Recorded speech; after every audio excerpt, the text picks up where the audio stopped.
What is going on, everyone? I am Larry the Batman fan. I'm back with another video.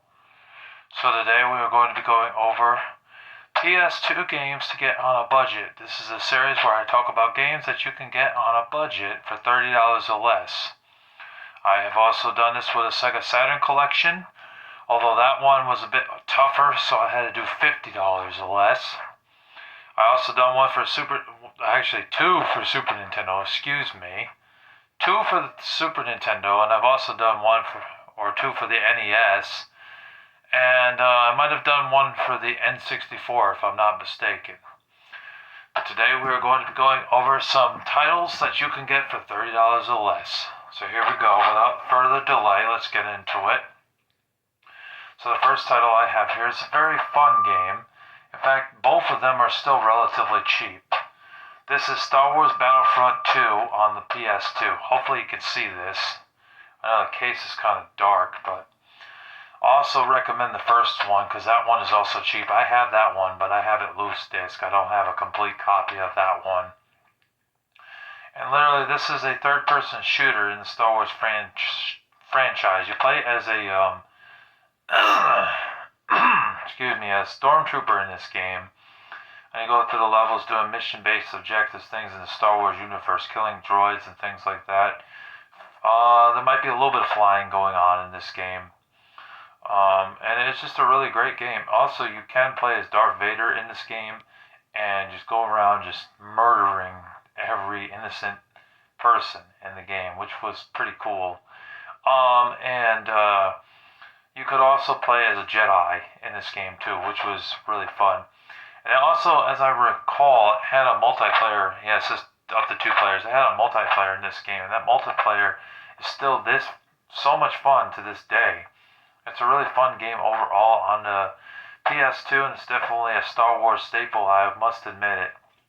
However, the Xbox version of this game is very expensive because there weren't as many copies that were made of the game.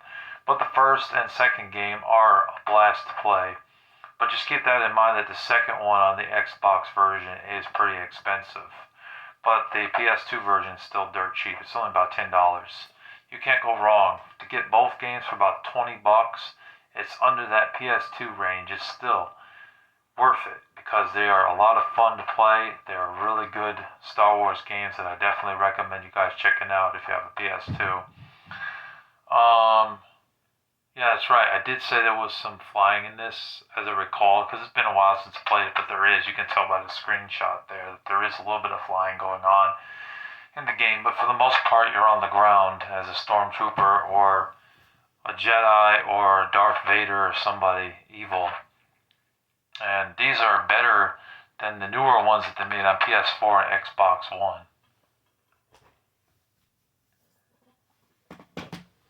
Okay, this is a series, so I gotta pull this one out because I got 2 games here. I have all 4 of them. The 4th one I have loose disc. I don't have the 4th one complete, but it's the ATV Off-Road Fury games. Sorry about that.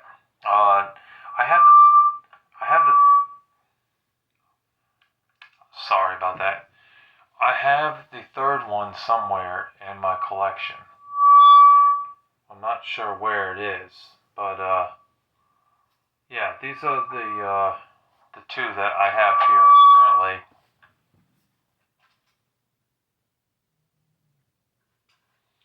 These are the 2 that I have here currently, 1 and 2. Here, let me show you this way, it's easier. There we go. Here's the back. And here's the second one. And they are really fun racing games on the PS2. In fact, they're some of the best racing games you can get for the PS2. And I repeat, neither of them are expensive to buy. They're both around the $5 to $7 range for PS2. It's definitely worth checking out if you have a PS2 to get these 2 games right here on the PS2. You play in an ATV as a male or a female rider, and you go around the tracks, usually 3 to 5 laps, and you race other opponents in the game and try to go for first place. If you place third or better, you can get to the next level. But if you don't place at least third, then you have to restart the level all over again. So just keep that in mind, that you got to place at least third place or better in the game in order to be able to move on in the races. The level designs in the game are pretty good. The graphics look pretty good for PS2 games. They were, like they used like terrain and shit for the game to make them look great and everything. And they really do a good job with the graphics and stuff. And the gameplay is fun. You can do tricks in the game too, but you can't do them a lot because you'll fall off the bike. And it does have a rock soundtrack, like tracks like Alien Ant Farm, Garbage. There might be some Papa Roach and Linkin Park in there, and Crossfade I meant to say. That's in the game. And Hooba Stank. And it's a really good game. Oh yeah, and also Coheed and Cambria is in it. The third game had Coheed and Cambria and a band called Pennywise. It was also in the game. I'd say that the first three are the better titles, but the fourth one still has its place. You know, it had a boring story mode in the game. But the first three games you can have for, like I said, around $5 to $7, maybe a little bit more with the eBay shipping, about $10 to $12 if you have to pay shipping. The fourth game is around a $15 game. It still fits in the budget title, and definitely worth checking out if you're a fan of racing games or you like the ATV games. They're highly recommended. I highly recommend them. Next up we have a first-person shooter game here. This is James Bond, Nightfire. I talked about this in the Hidden Gems video, PS2 Hidden Gems video, that this is a damn good game on the PS2. It's a lot of fun. It's one of the best James Bond games after GoldenEye, honestly. I mean, Pierce Brosnan is good in this game. The game was fun. Mission objectives in the game was fun. The shooting was fun. Driving the cars was fun. Everything about this game was fun. The multiplayer in this game really shined. It was good. I really enjoyed it. I liked it more than Agent Under Fire. As I recall, From Russia with Love did not have a multiplayer at all, which sucked. Quantum of Solace I don't think had a multiplayer either for the PS2 version. And what else does that leave? Everything or Nothing had a multiplayer, but it sucked. It was not very fun. And that was boring. That multiplayer was sucked in it. But this, they did the multiplayer right. It played just like GoldenEye. They nailed the multiplayer, the deathmatch, or you could play deathmatch or team deathmatch with explosive guns and AK-47s and all those other guns that you get, machine guns, kabobs, and all that stuff. Or you just play a match with you're killing each other, deathmatch, and you can play with just like one of those weapons or have all the weapons or some of the weapons. Doesn't really matter. And set a timeline to get as many kills. It's so much fun. It's just such a good first-person shooter game on the PS2, and I definitely recommend it if you have a PS2. The game is also available on the original Xbox and the GameCube as well. Just had to throw that out there. Next up we have two other Secret Agent games, but they're in the same series. We have Tom Clancy's Splinter Cell, and we also have Pandora Tomorrow. They also did release Double Agent and Chaos Theory on PS2, Xbox, and GameCube as well. All of those were released on other platforms as well. But you play as Sam Fisher in the game. You go through levels killing terrorists and interrogating some of the terrorists to get information out of them to know more about where someone is or where he has to go to be able to unlock another door and get through the door so he can get through the hallway without being detected. It's not a first-person shooter game at all. You will have to take your time with it. It's more of a stealth shooter, I'd say, where you play as a secret agent, Sam Fisher, And it's just a really great game. It's really fun. All of the Splinter Cell games are really fun. I really do wish that they would make another one, honestly, because I haven't made one since Blacklist on PS3, Xbox 360, and Nintendo Wii U. It's been so long. But for the PS2 games, they're all great games. I will say though, the first game, one thing that sucks is that you only get one weapon in the game. Once you're out of bullets, you're screwed. You really are screwed because I got far in that game. I got to this one part, I got so far, and I just kept dying. Because they would find out where I am, and then once they get to you, you can't punch them, you can't get away. All you can do is just stand there and get killed. Because you have no other way of defending yourself when you run out of bullets. Bullets are scarce in the first game. So just keep that in mind. So that might be a pain in the butt to be able to get through that first game, which is this one, I believe. This one. And in the sequel, which improved upon it even more, because you get two weapons in the game, which really added to it, which helped a lot. Because you really needed two guns, honestly. It's the only way to get by. To get that pistol there, and you also get a AK-47, which helped out a lot. But remember, bullets can be scarce in the game, so be sure to use the bullets wisely to kill the enemies in the game. And use stealth as much as possible. Great games is what they are, and they're definitely worth it. And you can get both of these games. Get the first game for around $7 or $8, and the second game is around the same price, no more than $10 for the two of them. So for $20, definitely worth checking out. You would definitely get your money's worth on them, on all four of them, really. Here's a game that's been originally it was just on the GameCube and the PS2, but later on it got ported to PlayStation 4 and Xbox One. And there is a remake of this game that was released on PS4 and PS5. They re-released all of the Resident Evil games on PS4 and PS5. I guess they're trying to make as much money out of us, Capcom, but they're not really doing too much new, except for Resident Evil 9 Requiem that came out this year. But other than that, everything else has been either a remake or just an updated, revamped version, a remake of the original's counterparts of what they were. But this was the first Resident Evil game where it had that like overhead type of deal with the shooting mechanics and whatnot, and the aiming system moved left and right. It was good. It really improved upon the first three games. And they did not have the tank controls like the first three games, so that was a plus for this game. What this game is a survival horror game where these people, these villagers, got infected by some sort of shit that was in the air or whatever, and turn them into crazy people. So when they see you, they basically want to kill you. You know, so you have to defend yourself. And you're Leon Kennedy, of course. You work for this agency. You're basically a cop. And you're also a survivor in a zombie apocalypse.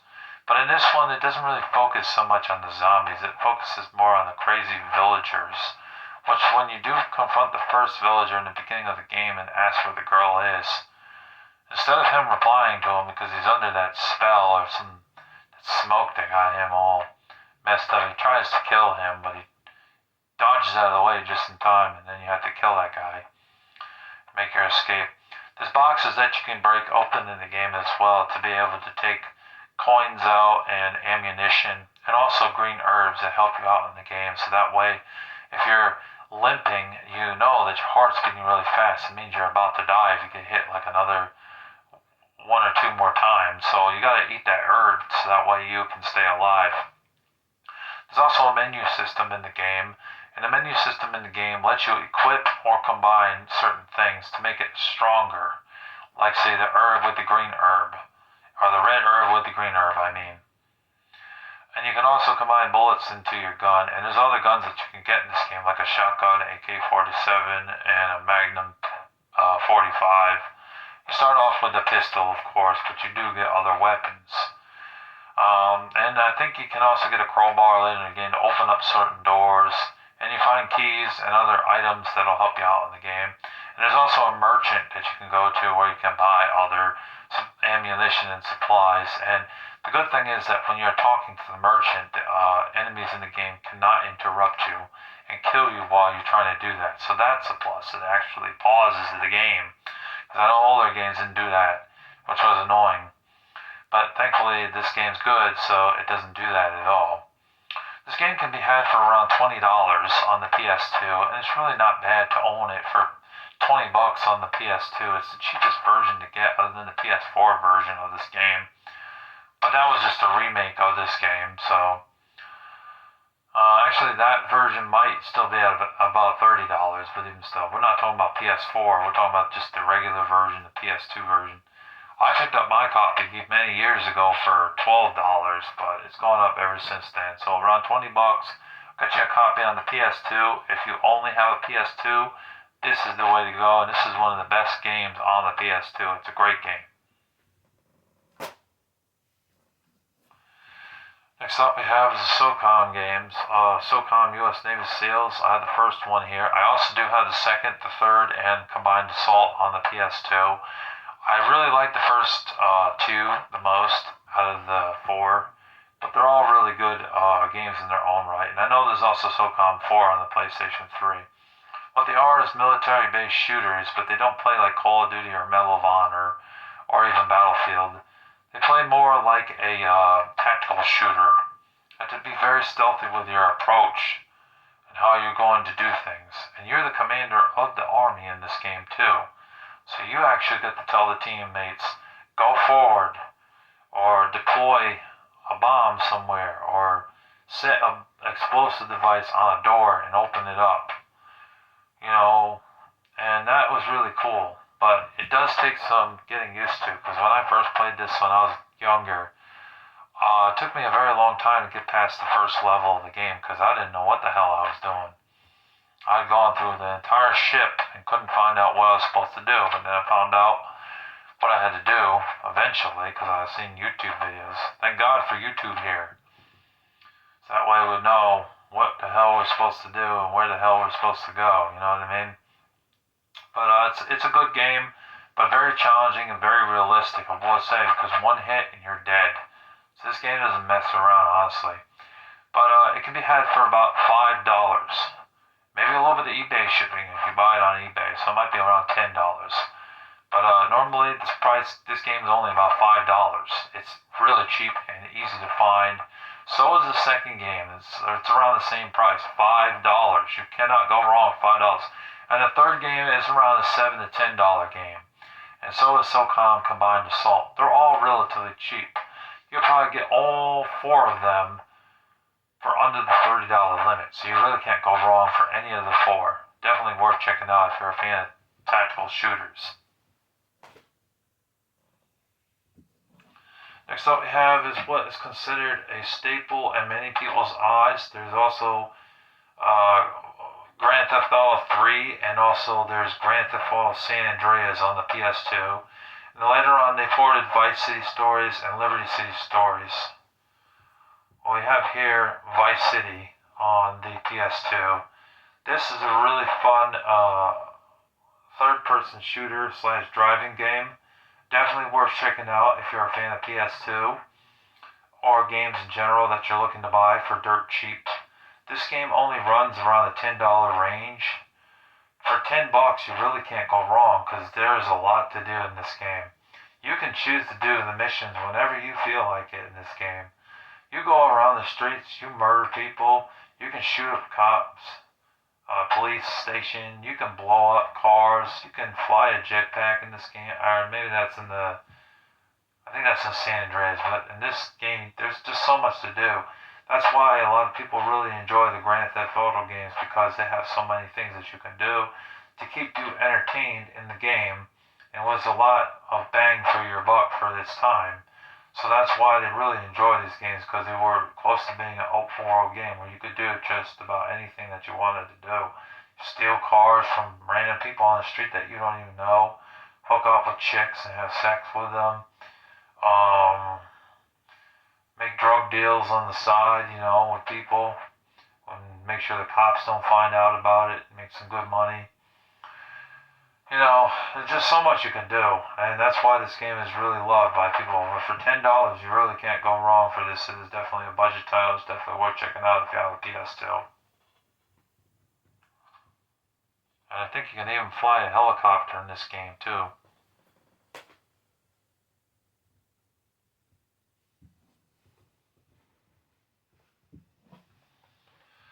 And then next up we have two of the Tomb Raider games, but there's also Tomb Raider Legend that I have to highlight here because that game is also awesome. I have Tomb Raider Underworld PS2 version. This is also available on PlayStation 3, Xbox 360, and I think it was on the Nintendo Wii as well, but it wasn't on the GameCube or the original Xbox. It missed out on that. It was also on the DS. The DS made a decent port of the game, and the PSP. And then I also have Tomb Raider Anniversary, which is also available on the Wii and the PSP, but I have the PS2 version. I got this when GameStop was clearing out their inventory of games. I picked them both up for really cheap. I think I got both of them around 17 bucks back then in 2014. Now picking them up, about both games is about 20 bucks. It's really not bad to have both of them in your collection. It might be about 30 with Legend as well. So you could literally get all three of them Legend in there. There's also the Angel of Darkness, but I don't recommend that game because it sucked. The controls sucked and the gameplay wasn't that good.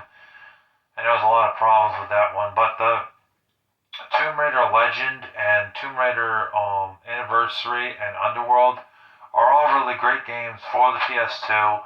You play as Lara Croft in the game, you go through levels and you unlock things. There are vines that you have to swing across and boxes that you have to move and then jump onto the box, then jump onto like a pole that's up in the air and then swing across the pole, and then jump from a area where there's a waterfall and the waterfall is not coming out, and then jump over to the other side to get to the other platform and get into the tombs and stuff. She raids tombs regularly in the game, and she does a lot of somersaults and backflips. She also fires off her guns. It's kind of like a third-person shooter, action-adventure game. You do kill animals and bears, and there are some scavengers that you have to shoot in the game because they're shooting at you. You collect old pieces and artifacts and things like that, and you do lots of crazy stuff in this game. They're just hours of fun, and that's why the Tomb Raider franchise has been successful. Excuse me. Sorry, I burped.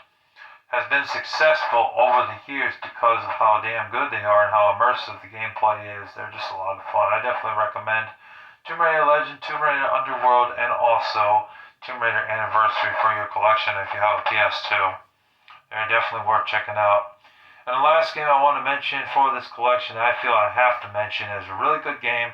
It's an underrated game, and it's also made the Hidden Gems list before because it's such a fun game. I feel it's Primal. Primal is a very fun game on the PS2. You play as this girl named Jen, and there's a gargoyle character who she becomes friends with. His name is Scree. And in that game, what you do is you go through the levels and you pick up items and stuff. You scavenge for things, and then you progress in the level.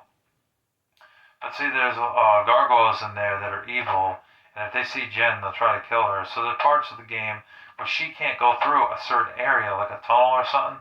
So then the gameplay kind of switches up to where you're playing as Scree, the gargoyle character, going through the levels. They don't think anything of them, because they're the same kinds of characters, the same people. We'll just say people, even though they're not really people. And so he goes through there, gets what he needs to get, and then you come back out and she has the item, you know what I mean? So they kind of have to work together to progress in the game. It's an interesting mechanic to have to work with that character and actually know that he's a good character in the game. It kind of helps her along in the game. And it's definitely an interesting game that got overlooked on the PS2. It's really a shame because it's a damn good game. It's a fun game on the PS2, and I definitely recommend it if you have a PS2. And it can be had for around 15 bucks. You have no excuse not to pick it up because it's, like I said, it's a hidden gem on the PS2, and it's definitely worth checking out if you have a PS2. So anyways, that's my list for the PS2. games to buy on a budget. I hope you guys enjoyed this video. Thank you for watching and tuning in. If you're new to the channel, be sure to hit that thumbs up button for me, if you will. Be sure to subscribe to Larry the Batman Fan, where we do all sorts of gaming videos on this channel. We also talk about God. We also talk about comic books and movie reviews as well, and a little bit of the rant videos here and there, and collection videos and entertainment videos here, all on Larry the Batman Fans channel here on YouTube.com. Thanks for watching. Hope you guys enjoyed. Stay tuned. In the future, I may do a part 2 to this. Alright, now take care and God bless you. Peace.